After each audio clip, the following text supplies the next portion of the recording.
Hare Krishna, Krishna Krishna, Hare Hare, Hare Ramo, Ramo Ramo, Hare Hare. So yesterday was the disappearance day of Srila Gurudeva. So now if you see that, it was also the appearance day of Srila Vamana Maharaj. Who is Vamana Maharaj? They are almost like, they are actually god brothers, and their, the association is so unique that you won't believe, such a kind of friendship can ever be there. This is really amazing. There are a lot of things that you can actually read outside, and in fact Gurudev chose the appearance day of his, Srila Vamana Maharaj to really leave the body, leave his body. So he was just waiting, because remember, these all the, high devotees and all, they can control, when they really want to go. So now anyway, also just before that, in this year, January 2nd, it was a disappearance day of the Saraswati, Bhakti Siddhanta Saraswati Goswami Thakura. This is in Navadvip too.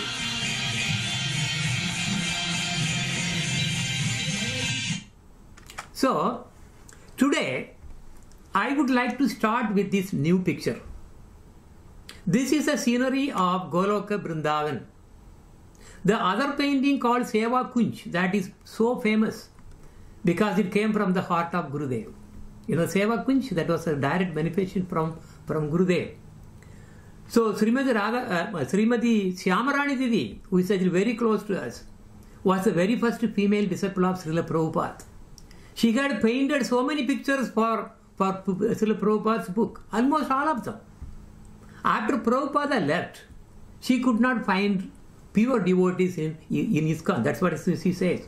The only pure devotee at that time was Gaur Govind Maharaj.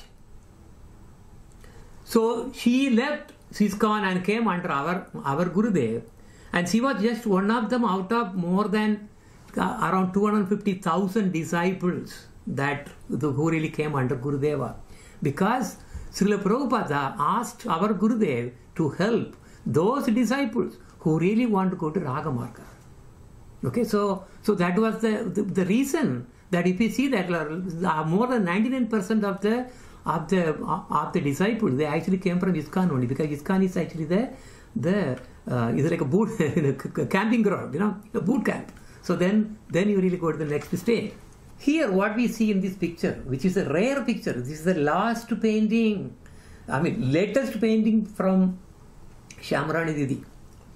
And here we see Radharani and Krishna at the center. Few Sakhis, you can see 4 Sakhis, they are all dancing. And few Manjaris, all the others are Manjaris. So this is actually in a Kunja. Important personalities here are Srila Prabhupada here as a Manjari is playing one Mridanga. And Srila Gurudeva as Ramana Manjari is playing the other Mridanga. So you can actually see that in the picture. There are 2 Manjaris playing the Mridanga. They are none other than these two Gurudev. Okay? So eternally they are related like that. That is why only Gurudeva knew the name and the dress of the Siddha Deha of Srila Prabhupada. No one even from ISKCON knew what was the Siddha Deha of Prabhupada. Only our Gurudev knew. Yes, this is his name. This is the name of the Manjari. This is his dress. This is his seva. This is what actually is happening. Everything he knows, because they are all eternally connected there. Okay, and there is also a story here going on. What is going on in this Kunja? Radharani somehow lost her belt made of jewels when dancing in the Rasa dance. That is always going on. When Krishna came in the Kunja later, she could not find the belt to wear.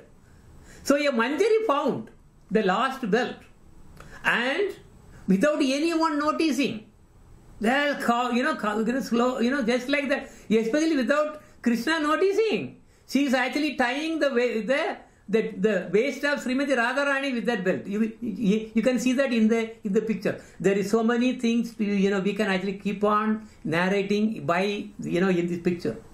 Like Seva Kunj, for example, so many things. That's actually a manifestation of our Gurudeva's heart. And this is how it is. So today, even though it is we are really talking about the disappearance day of our Gurudev, I will also intermittently actually adding Srila Prabhupada here and there. So if we see, Gurudeva arranged for sannyasa for Prabhupada from Bhakti Pranjana Kesava Goswami Maharaja. And in fact, like if you see, our Gurudev is senior in terms of sannyasa, but Srila Prabhupada is senior in terms of his age. So now, if you see, this is the place which is the Damodara Mandir in Vrindavan, where we also visited many times, several times actually.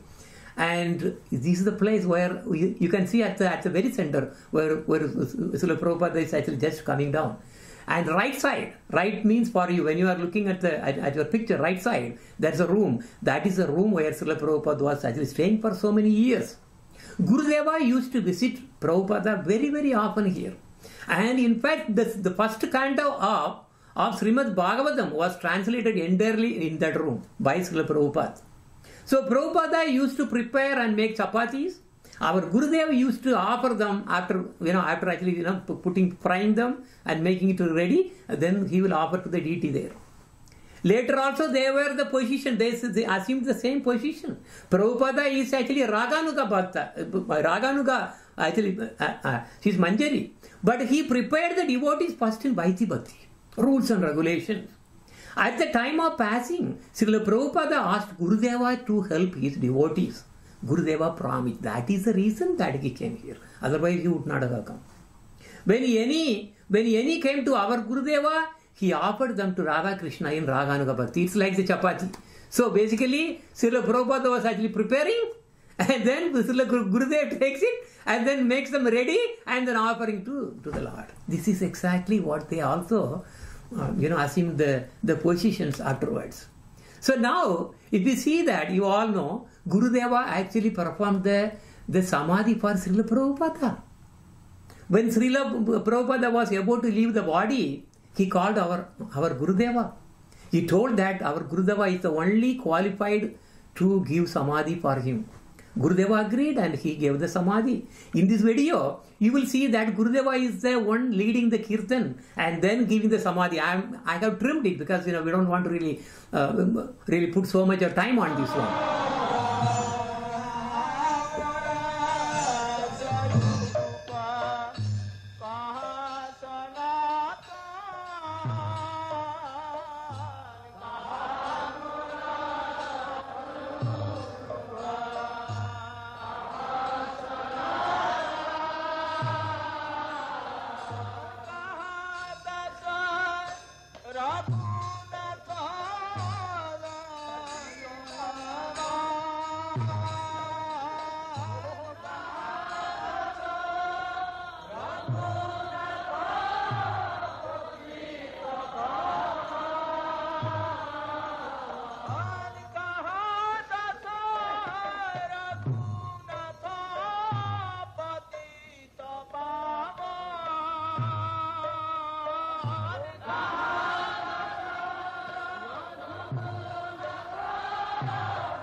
That is Prabhupada, that is Gurudev was leading.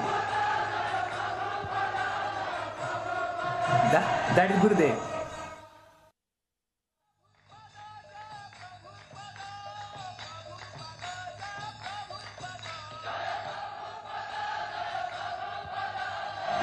Gurudev is in the center.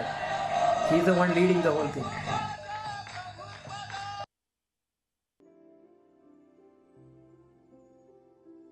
I was there at Prabhupada's disappearance. And I arrived from the West on October 8th in the morning. That evening, Srila Narayan Maharaj came to see Srila Prabhupada, and I remember standing at the door of Srila Prabhupada's room, nearby the door, watching him come in from the gate. And I was amazed at seeing him. I was amazed at seeing his visage. He seemed to float along the ground when he was walking. And he was very refined. I remember looking at him and thinking, it's a very refined, clean, pure Vaishnava, very, very different from a lot of the other Vaishnavas I had seen in Gaudiya Math. He was extraordinary in his visage. And he entered into the room and they had that famous conversation, which is on tape in Hindi. Maybe the next day or the day after, I was in the room with Srila Prabhupada, and he was lying on the bed. And Srila Prabhupada was lying there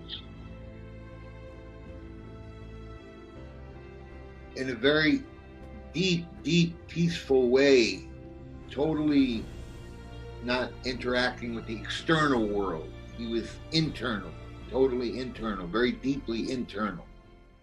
Srila Narayan Maharaj, he said, come with me, come look. I want to show you something.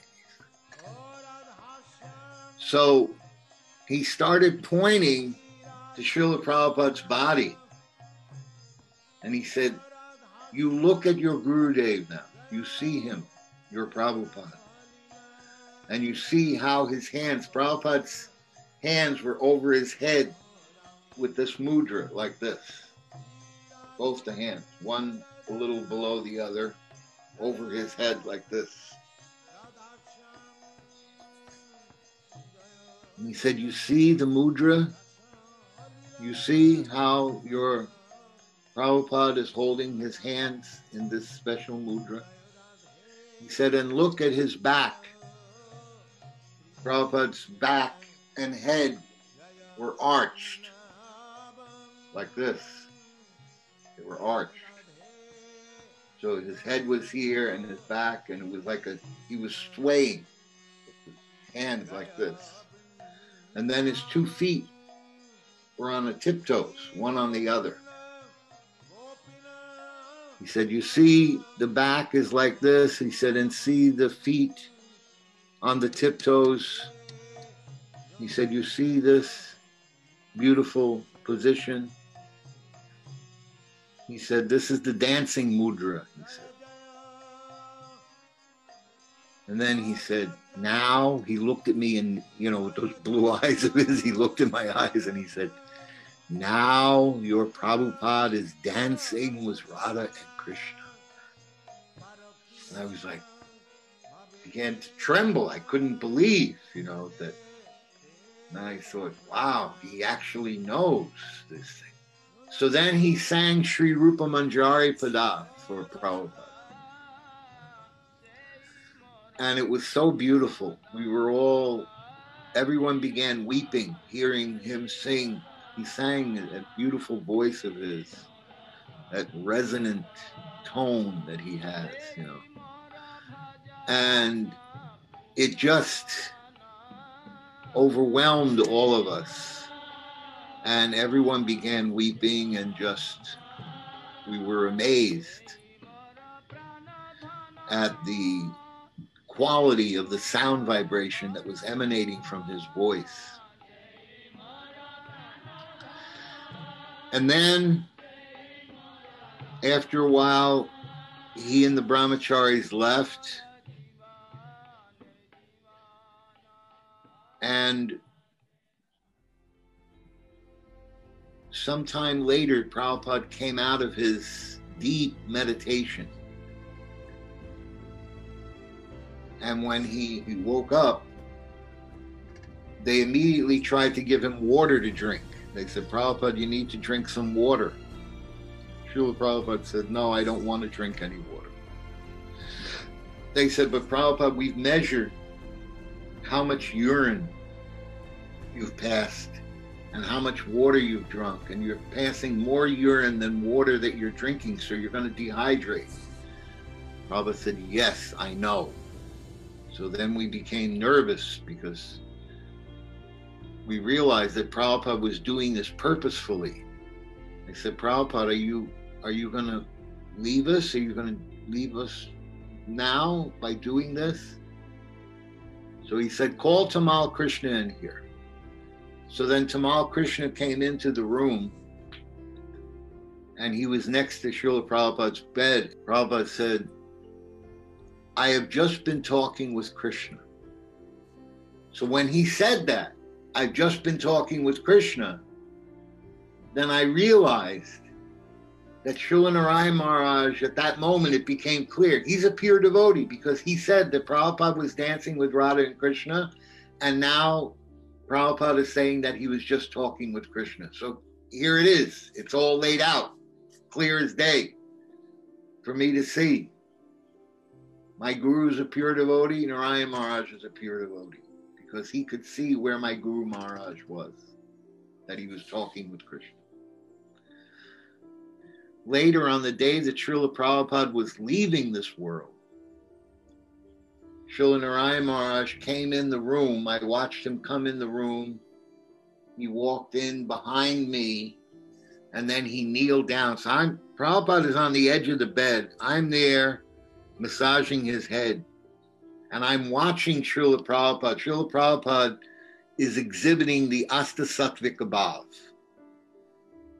His body is trembling like this, and then the hairs are standing on end, and then tears are rolling from his eyes, and then he's roaring, and he's belching, and all these different ecstatic symptoms are emanating from his body. I'm looking at it and said, wow, he's giving us a class in Nectar of Devotion, only in reality. We're seeing it. We're seeing what he actually is written about in the books. And so he just, Prabhupada was exhibiting all these beautiful ecstatic symptoms, and we didn't know what to do. We were just doing kirtan. And Srila Narayan Maharaj came in the room. He came in, he came behind me, and he kneeled down next to the bed. So I'm right there. I'm 1 foot away from this. I had a front row seat to this whole exhibition that happened. And Srila Narayan Maharaj leaned forward and he put his hands like this and he whispered some mantra in Srila Prabhupada's ear. And when he whispered that mantra in Prabhupada's ear, Prabhupada stopped. All the ecstatic symptoms stopped. And I thought, wow, this is like Chaitanya Charitamrita. I was like watching the books come alive, where Swarup Damodar would recite mantra in the ear of Mahaprabhu and his ecstatic symptoms would subside. So I'm watching this play between these pure devotees. And then all of a sudden, Prabhupada takes his hand like this and he pulls all the way up over his head, over Narayan Maharaj's head, and he gives Srila Narayan Maharaj a blessing. So I was so fortunate in my life to witness these amazing, amazing pastimes between, this is my first introduction to Srila Narayan Maharaj. The first time I meet him, he's giving me shiksha. He's teaching me about Krishna consciousness, about my Guru Maharaj. He's showing me things about my Guru Maharaj that I had no way of understanding or realizing otherwise. Then later, when he came to America, I met him again. I met him again in 1996. I went to see him when Srila Gaura Govinda Maharaj had left. He had been coming every year to America, and I would see him every year, 96, 97, 98, 99, 2000. I just would come and see him. I'd give a donation. I'd offer my obeisances, but I would never join him. And so finally he said, what is the matter with you? Every year you come here, you give me money and you go away. Why don't you stay here and hear me speak? Why don't you listen to the Harikatha? And I had this dream earlier, about a week or so ago, where Srila Prabhupada had come to me and he said, by now you were supposed to be a realized soul. What happened? And he was standing there with his cane, you know, pointing his cane at me, and I became very worried. And so when Gurudev was shouting at me like this, I looked up at Gurudev and I saw Prabhupada again, standing there with the cane, and I realized this is Prabhupada coming to chastise me. So I went to hear Gurudev speak that night, and then the next morning I had the realization that the only time I made advancement was when I was with Srila Prabhupada hearing from him, and when I was with Srila Gaur Govinda Maharaj hearing from him, and that since Gaur Govinda Maharaj left. Now getting back, who is a guru? A guru is empowered by Krishna Sakti. Kalikalera Dharma, Krishna Nama Sankirtana, Krishna Sakti Vina, Nahitara Pravartana. A person cannot spread the glories of Bhagavan and engage others in his service without. So this is a very, very, very important thing. Kalikalera Dharma, Krishna Nama Sankirtana, Krishna Sakti Vina, Nahitara Pravartana. This is from Chaitanya Charitamrita, I believe. So who is the Sakti of Krishna? So here saying Krishna Sakti Vina. Who is the Sakti of Krishna? That is Srimati Radharani. See, Radha Krishna. Because if we see the Narada Pancharatra, we cannot say Krishna Radha. You will be, you'll be going to hell. You have to say Radha Krishna. First Sakti. Without Sakti, Krishna is nothing. Yes, we should never say the other way. We will be always saying Radha Krishna. Anyway, what is the highest darshan? Shastras say that there are 10 ways, or 10 ways according to their qualification one will get darshana of Krishna or Guru. How one by their qualifications see Krishna? For the karmic people, Krishna will be like a hero. For the Mayavadis, he will be a superhuman, because they want to, because for them everything is totally ulta. For the ladies, especially in that mood, he is God of love. And for those who have the mood of cowherd boys, he is a kinsman. And for the dharmis, he is a strict ruler of dharma, like Rama.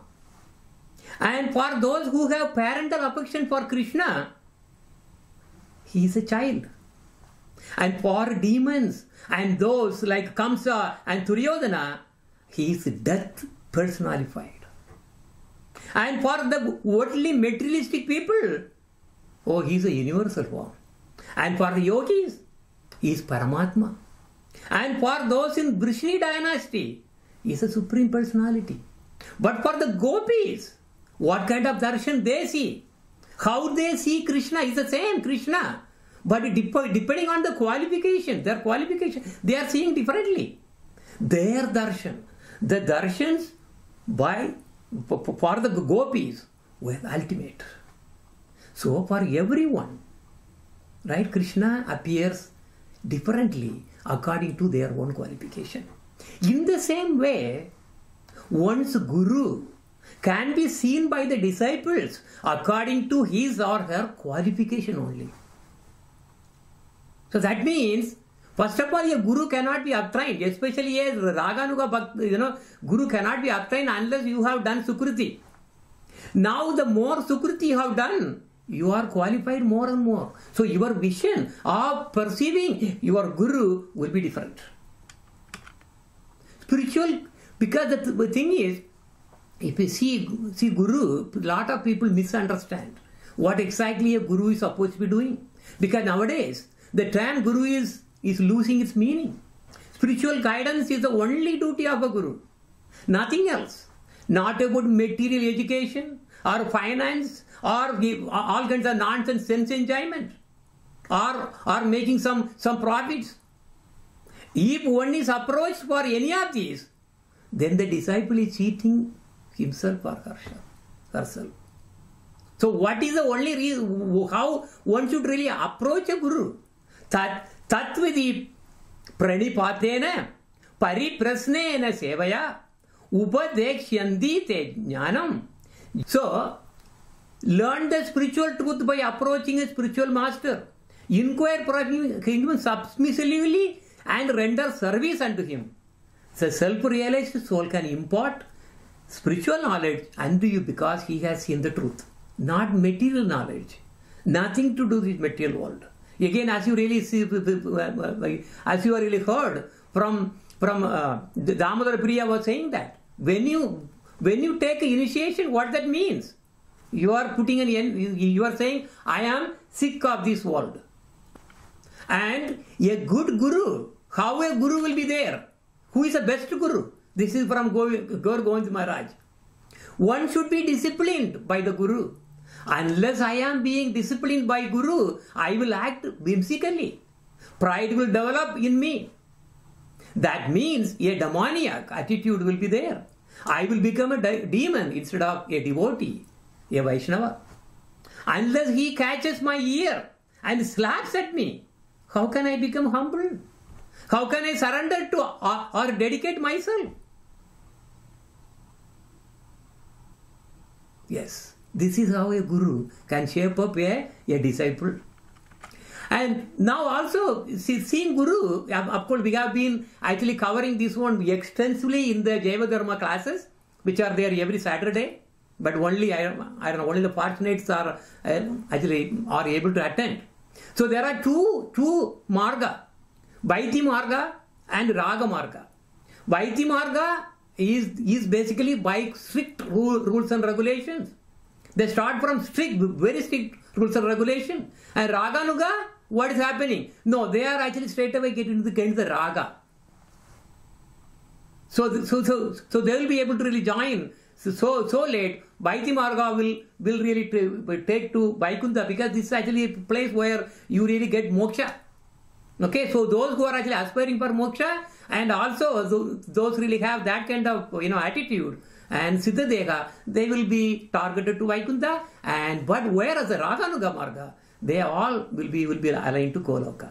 So what we are talking about, the Rasika Gurus who are in the line of Lord Chaitanya Mahaprabhu, who really came in the Raganuga marga. Now a question comes: a pure guru, how can one really get a pure guru?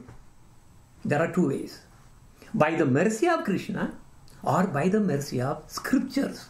More you really, scriptures or association rather. So the thing is, Krishna, because of your Sukriti, he can give you a guru right there. Okay, that's very, very, very rare. But then by the mercy of scripture, that means one who has interest in ending this samsara, and he is really trying to really approach a guru. So he is reading and hearing Harikatha here and there, doing all kinds of things. And so finally, by that mercy, automatically, then one gets the guru. Right? Now in 2011, that was the year, of course, Srila Gurudev left from this world. But until then, so many devotees and so many, including I also have really encountered some. Srila Gurudeva has really done so many miracles that he said, you should never propagate. But this one happened to be somehow because it came from external. So it really came out. And it showed in the email. So I really mentioned that before. This incident happened in 2010, before he left this material world. You all must have heard about the Seva Kunj and Nidhuvan. There, in that worship place, there are strange, mysterious things still happening. Every night, Sri Radha and Krishna along with gopis perform rasa dance. The pujaris prepare tambulas, garlands, bangles and sweets and everything and lock the temple. There are 3 locks by 3 separate priests. Next day morning when they really come back, they all see that all used up by the way worn, and you can see that. Every day that's happening every day. Okay, it's a closed place. We have been there. So in this incident that I am talking about, the head pujari of Seva Kunj called Chandra Mohan Prabhu, you can actually see his own video, everything there in the YouTube also. He came carrying a plate of sweets, and he said, he really came to our Gurudev's place. That time he was actually staying in our mutt, which is very near to the Imilichala, very near to the Yamuna also. So he brought the plate and then saying, "Oh, Radharani asked me to give this to you." And she said that my Sakhi is really now here as Narayana Maharaj. Go and then give this to him. Many devotees were fortunate to witness this. Gurudeva, after taking some, he was really so happy, of course, and distributed the prasadam to everybody. But unfortunately, I was not there that time. This picture called Seva Kunj is related to the Seva Kunj that I was talking about. It was painted by Srimati Shyamarani Didi. The vision of this particular mood and everything, all the details, that all came from the heart of Srila Gurudev. It took 5 months for Srimati Shyamarani Didi to complete the painting. And in fact, there is a big video separate to think that Shyamarani Didi is actually talking about how she really painted this and all. Because there are so many details here. You won't believe. So many means so many details. That Gurudev was really giving this and this and this. So many details. And now if you really go there in the Gaudiya Math, you will see, this is the room, in that, of course, Gurudeva's pictures are there, and this is a special picture for our Gurudev. And if you see that, there are 4 manjaris, 2 on the left side and then 2 at the right side. So the rightmost is actually Gurudeva. So now our Gurudeva is Siddhadeha, is Ramana Manjari. And we actually see the glimpse of her Nitya Seva in the Jaiva Dharma as well. We really went through that. I think it was the first chapter or second chapter somewhere. We really read about Ramana Manjari there also. Okay, this is from Bhaktivinoda Thakur. So in this one, right, this actually, if you really go to the home of any Gaudiya Vaishnavas, you will definitely see this picture. Who are these 4 personalities who are on the two sides? From left, Rupa Manjari, that is Rupa Goswami, who is a Raganuga. And that's what the line we are in. Then the Rati Manjari, who is Raghunath Das Goswami, is actually Radha Kunda. He is, that is her, his main, the focus was actually Radha Kunda. He was the one who really renovated and everything. Then the other side, Vinoda Manjari, that is Bhakti Pranjana Kesava Goswami Maharaj. And then the last one is Gurudeva, who is Ramana Manjari. So this is how that we really use. Because of course there are so many millions and millions of unlimited Manjaris are there and Gopis are also there. But we are taking only these 4 because we are directly, we are actually showing, how we are actually related.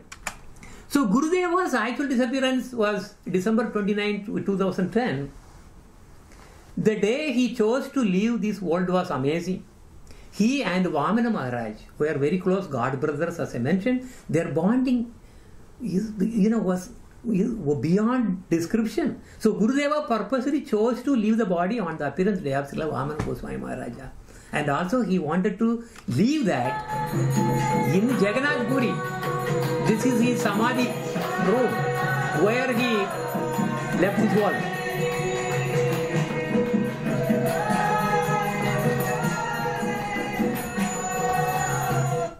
So this is the exact room where it is in Jagannath Puri Dham. Actually, Gurudev is always there. He is eternal. Only thing is, his Leela ends from this world. So this place where that happened is near Chakratirtha. It's a very famous place of pastime of Sri Chaitanya Mahaprabhu.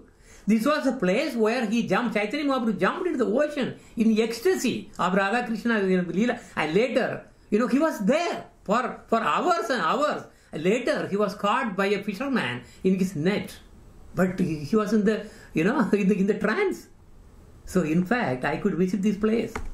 Here I am giving only a very probably just less than a minute, giving a small segment of the video about the Samadhi ceremony of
The Samadhi Mandir of Gurudeva is very nice.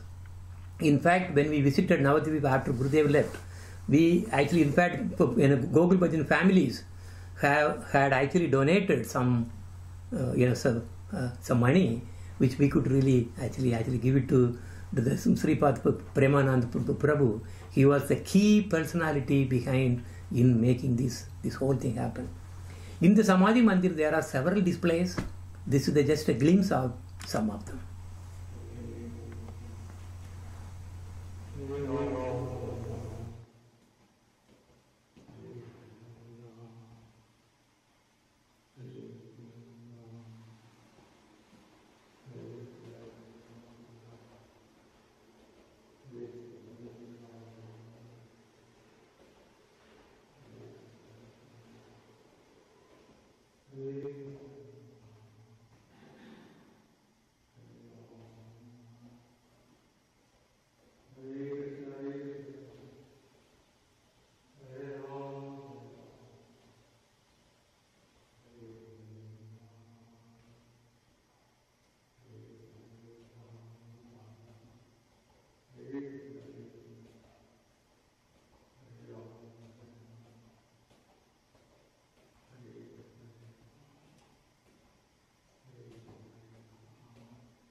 Many people are actually talking about initiation, getting a guru.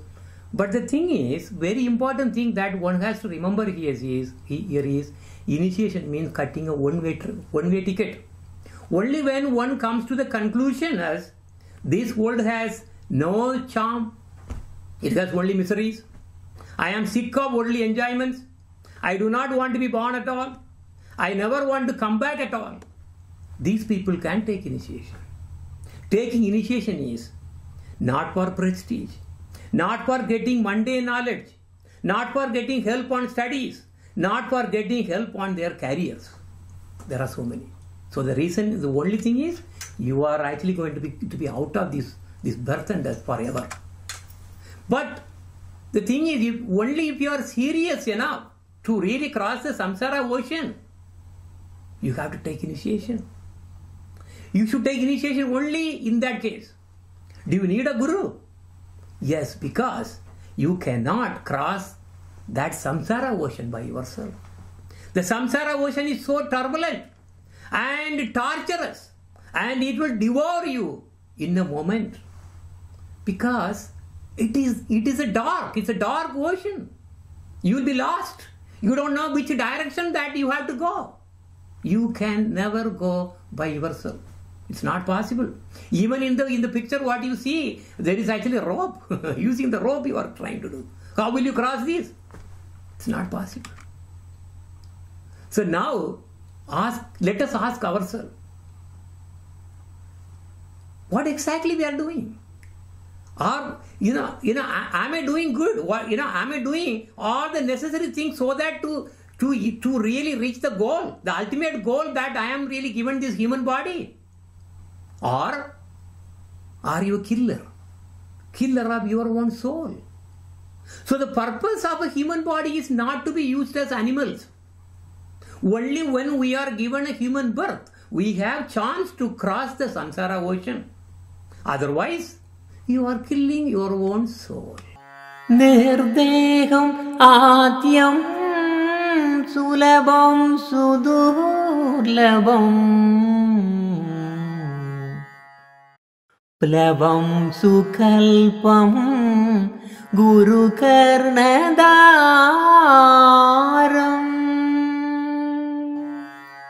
mayanukulena nabasvateritam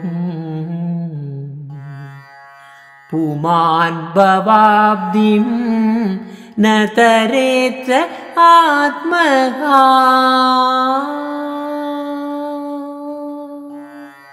The human body is obtained by the laws of nature, although it is a very rare achievement. This human body can be compared to a perfectly constructed boat, having the spiritual master as the captain and the instructions of the personality of Godhead as favorable winds, impelling it on its course. Considering all these advantages, a human being who does not utilize his human life to cross the ocean of material existence must be considered the killer of his own soul. So are we killer of our own soul?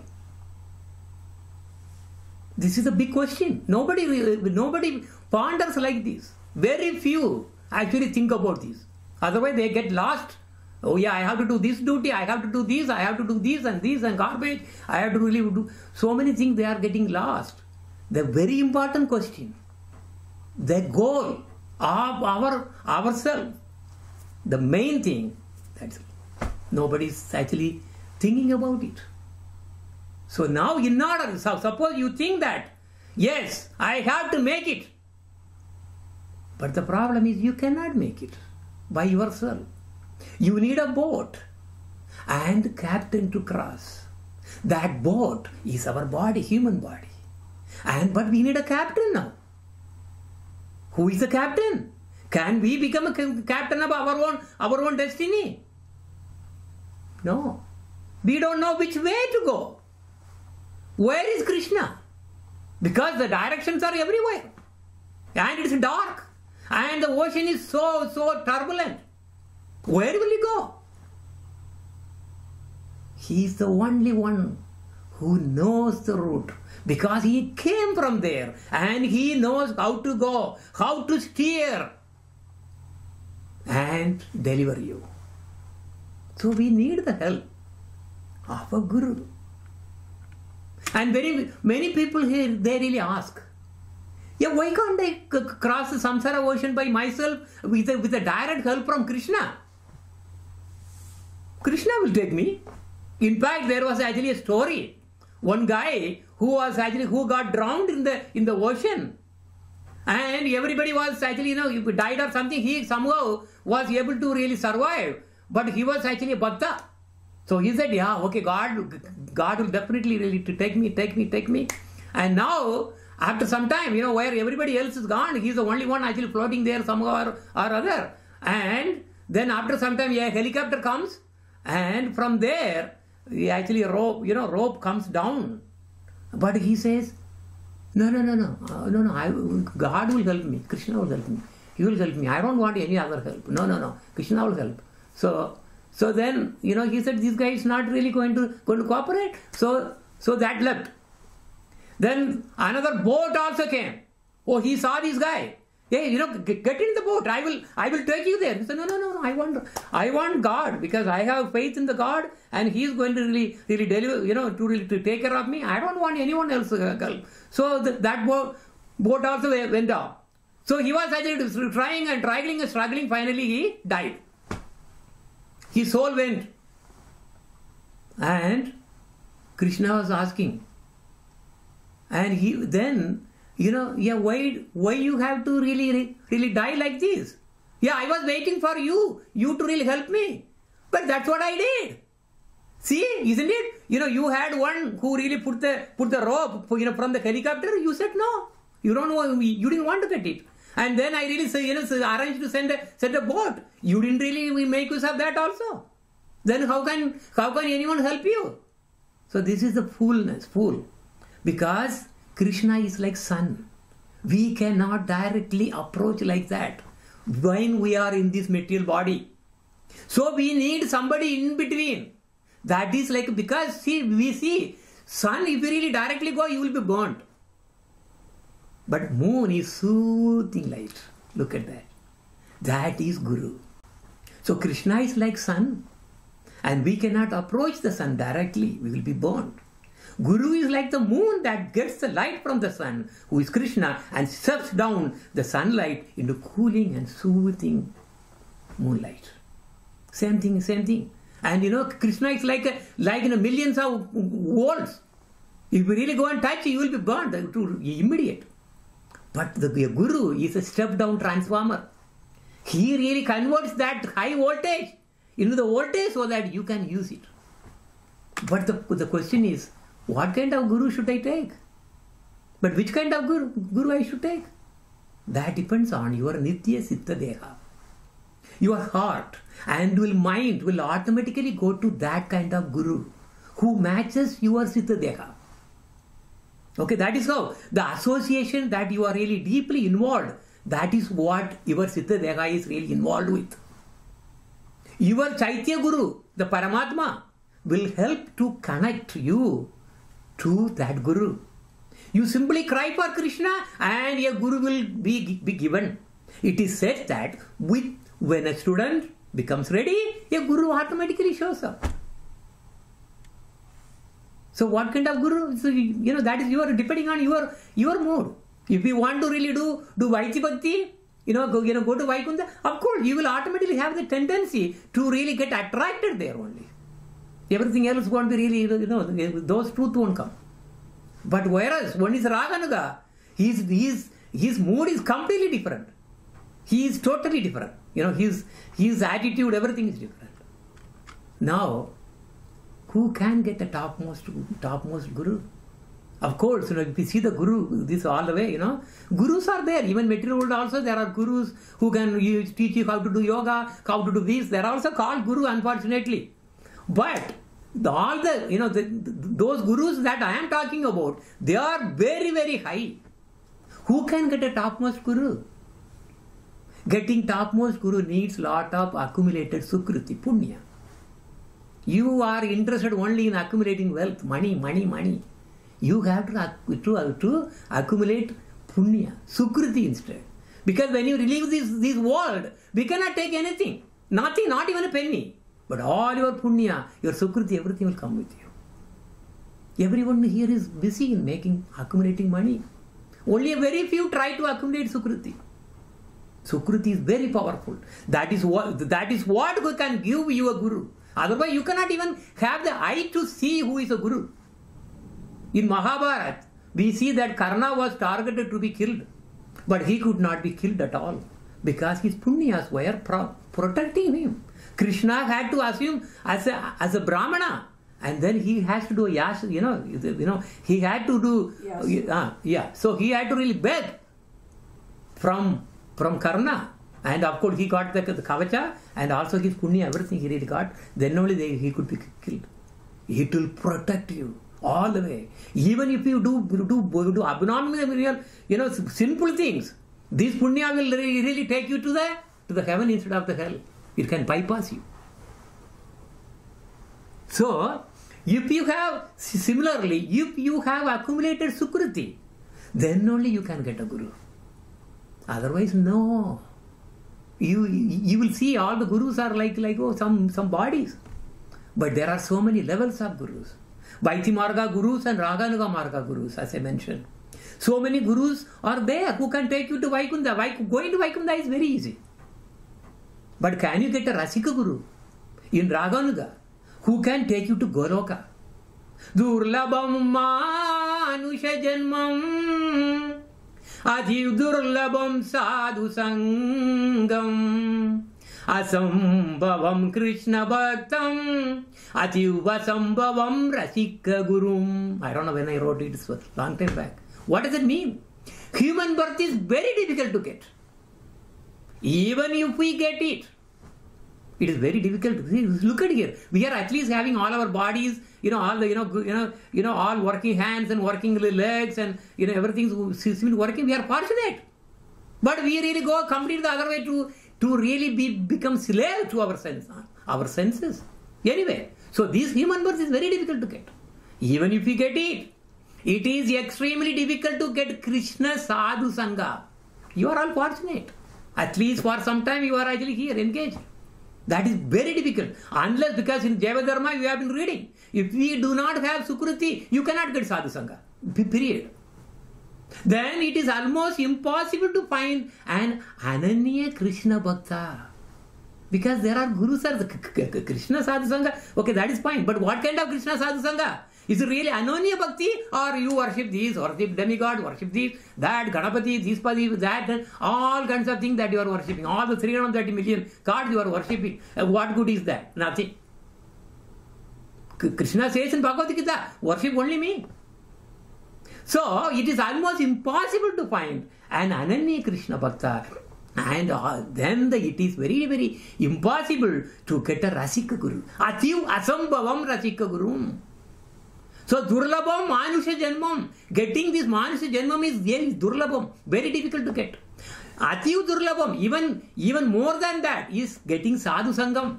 And even more than Asambhavam Krishna Bhaktam. And Ativ Asambhavam is Rasika Guru. So, it is just to think about where we are. What kind of study? Because we have been hearing about Krishna and Gurudev and Krishna and Gurudev, but is it really going like the deaf ears?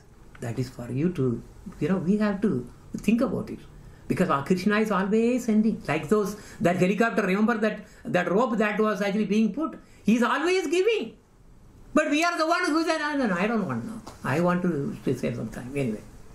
So that's the way. So today, to conclude today's program, I want to just play one of the videos that's actually just a few minutes, and that is actually the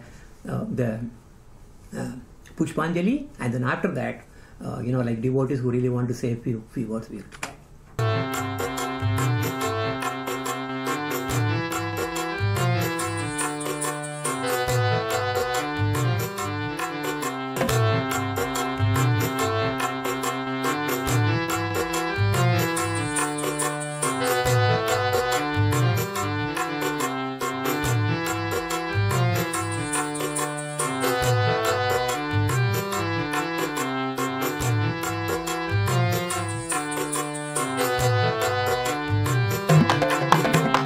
जगतुपयकरण भवतु महतरन पङ्कजपदं शरणं तव पङ्कजपदं शरणं मम नाविकपति गुरुदेवा मम नाविकपति गुरुदेवा मम नाविकपति गुरुदेवा मम नाविकपति गुरुदेवा जगतुपयकरण भवतु महतरन पङ्कजपदं शरणं तव पङ्कजपदं शरणं मम नाविकपति गुरुदेवा मम नाविकपति गुरुदेवा मम नाविकपति गुरुदेवा मम नाविकपति गुरुदेवा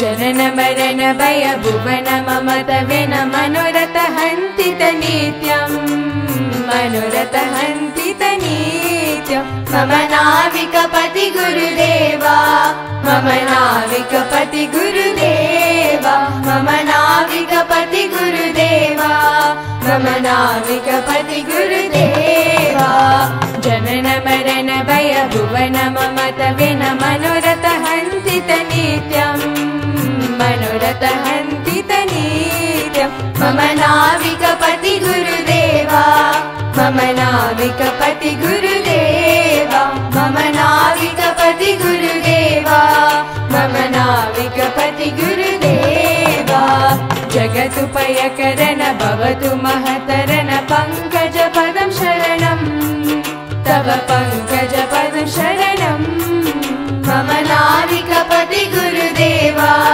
मम नाविकपति गुरुदेवा मम नाविकपति गुरुदेवा मम नाविकपति गुरुदेवा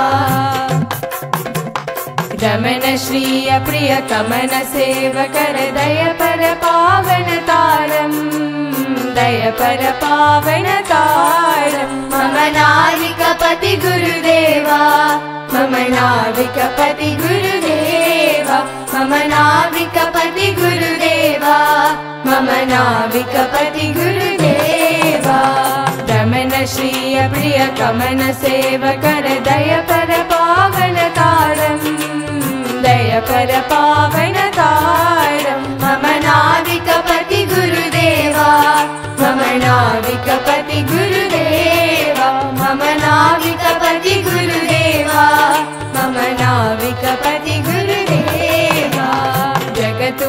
करण भवतु महतरण पंकज पदं शरणं तव पंकज पदं शरणं मम नाविकपति गुरुदेवा मम नाविकपति गुरुदेवा मम नाविकपति गुरुदेवा मम नाविकपति गुरुदेवा जगदुपयकरण भवतु महतरण पंकज पदं शरणं तव पंकज पदं शरणं मम नाविकपति गुरुदेवा मम नाविकपति गुरुदेवा मम नाविकपति गुरुदेवा मम नाविकपति गुरुदेवा मम नाविकपति गुरुदेवा मम नाविकपति गुरुदेवा गुरुचरण कमल भज मन गुरुचरण कमल भज मन. So Jai Srila Gurudev, Jai Srila Vamana Maharaj.